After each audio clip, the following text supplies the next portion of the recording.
Hey guys, Terry here. Hey, I recently saw someone asking about scanning using your brother's Scan and Cut. So I wanted to come on real quick and say that my Scan and Cut is the CM650 and it's the top model, but I tell people you don't need the top model. They all scan and cut. The models differ on how many built-in shapes that they have, and you can bring in your own shapes. So again, I would not buy the top model. I didn't do my homework before I bought mine, so I since learned that the price really depends on what the built-in stuff is. So don't get enamored with all the fancy built-in stuff. You can buy the $300 model and scan and cut everything that you need to do. So my 650 came with two mats, the standard mat and a middle tack. I don't know whether the standard one is less tacky or more tacky than the middle one. So I've had mine for several years. They've kind of lost their sticky.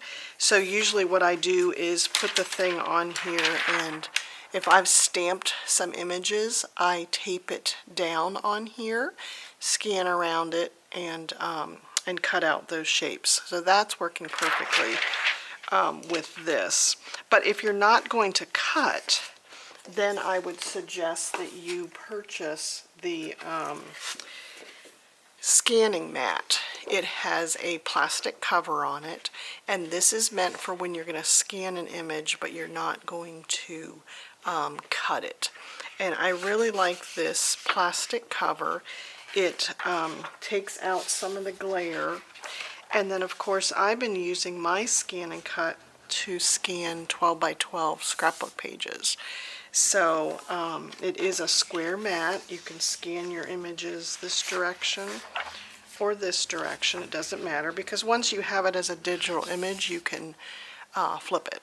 So I usually put it in, this is going to be the top where it has the arrow. This is going to be the top of your page, and then depending on your machine, you do want to make sure you're buying compatible mats, because I know some of them have the dots and some don't. So go to the Brother Scan and Cut website and see for your model, search for your model, and you'll see what are the compatible mats for this, because I do think there's two different flavors. So make sure you're getting that compatible mat. But feed your image in. Let me grab my machine. I've got it right here on my table. Let me zoom out. Okay, so what I'm going to do here is I'm going to turn my machine on.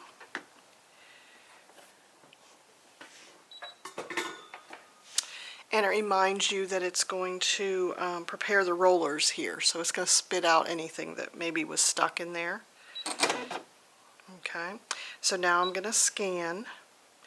And when I select scan, because I'm on my house Wi-Fi here, this scan option is going to come up. So while it's thinking about that, I'm going to load my mat, and I just make sure that I've got them both loaded up against the rollers here, and then I'm going to hit the mat button. And depending on your model, your buttons might be a little bit different. Mine is a little mat button right there. And if you've put some thick embellishments on here, such as thick buttons or brads, you might need to take those off before scanning. I usually keep my pages pretty simple. For me, it's all about the photos and then a little bit of, putting the date on here. So now my image has come up here. I'm going to do that. This is going to send it to the software.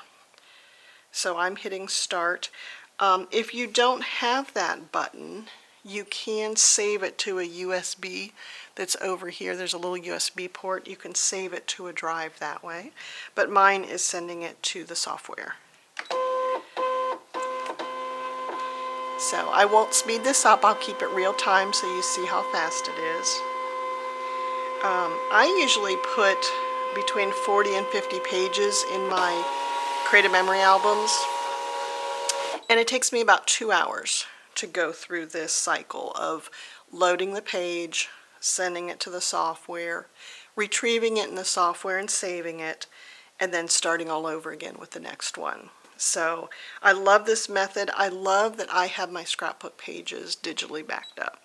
So there it finished transferring. So before I scan the next one, I go over to the software and retrieve it. And I've got videos on how I did that and how I organize my digital images. I name them properly and stuff like that. But just wanted to do a quick video to explain this separate scanning folder. So it is handy. I do recommend it.